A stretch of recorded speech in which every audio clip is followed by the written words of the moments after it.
हेल' खुलुमबाय लोगोफोर बयखौबो बेलासिनि हामलाय हरबाय।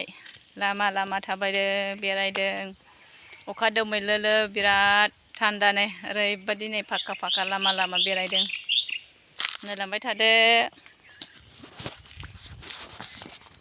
ओइ बाबु माथो थाबायखो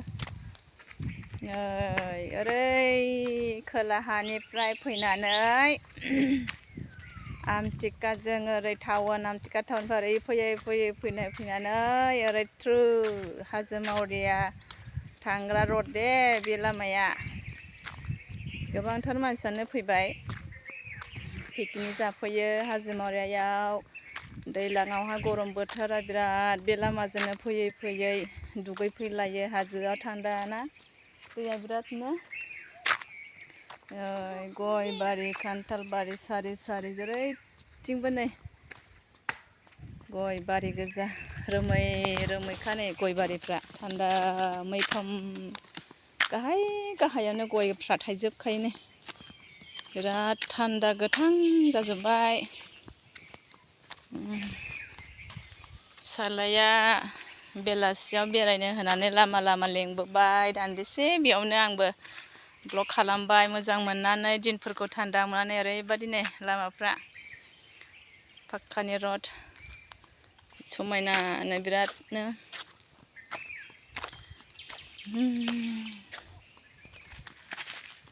नै जोलाबायनाङा बाबु जोलाबायनाङा। ओरै बेरायलांसै लामा लामा दिंखिया खालांसै। दिंखिया मोनबा लामा लामायाव दिंखियाबो रज'यो नालाय दिंखिया खानोसै। नै बाबु नै बेयाव दिंखिया ओंखारदोंमोनहाय नै बेफ्राव नै दिंखिया ओंखारजेनबाय। दिंखिया खानोसै नै दिंखिया नै दिंखिया दा जानोसै दिंखिया मैगंजों मैथ्रु बिबारजों दिंखिया बिलाइजों मैथ्रु बिबारजों मोजां जायोथ'। नै लामा सेर सेर दिंखिया खाबाय नै बिराद मोजां मोजां दङ नै दिंखियाया। नै गोथां एवनायनि ना एवगोदान बिराद मोजां मोजां दिंखिया ओंखारो नै बिराद मोजां मोजां जेरैथिंबो।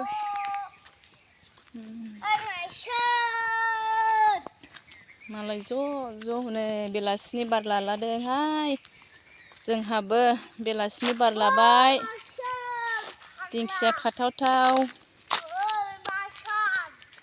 दिंखिया खाथावथाव जोंहाबो बेयावबो दंहाय नै दिंखियाया नै मालायफ्रा खाना लांजोब्बायहाय जोंहा एसे लेट जाबाय। नै दिंखिया खाबाय जोंहा नोंसिनि बारियाव दिंखिया खाबायहाय नै नोंसिनि बारियाव दिंखिया मैगं दा मोनायाव जानो। बैयाव मोनसे दंबावो नै बिराद मोजां मोजां दङ नै दिंखियाया। बेफोरसो मेडिसिन गैया आराम मालाय देरखानायनि। नै दिंखियाफ्रा नै ओरैबायदि मोजां मोजां दङ नै बैयाबो मोनसे गोथौ बेखौ र' आं दिंखिया खादोंहाय दिंखिया खादों नै दिंखिया मैगं दा मोनायाव जानोसै। सोरनाव थांदो सोरनाव आयं मोनाव ए मामा मोनफैदोंना हनै र' नै बैयाव मोनसेबाव हनै नै बेयाव नै गय बारि बिराद मोजां मोजां दिंखिया ओंखारदोंना नै र' हास्लाबलासो नै दानालाय दिंखिया मैगं। गयफ्रानो गाहाय गाहायाव फिसा थायो नै मालाय नै मानसिफ्रा बेरायदोंहाय हनै जोंहाबो नायलांबाय थादो लोगोफोर आंनि चेनेलाव जायफोरा गोदान अननानै लाइक कमेन्ट शेयार खालामनानै होदो। एसेनोसै दिनैनि ब्लगखौ फोजोबनाय जाबाय।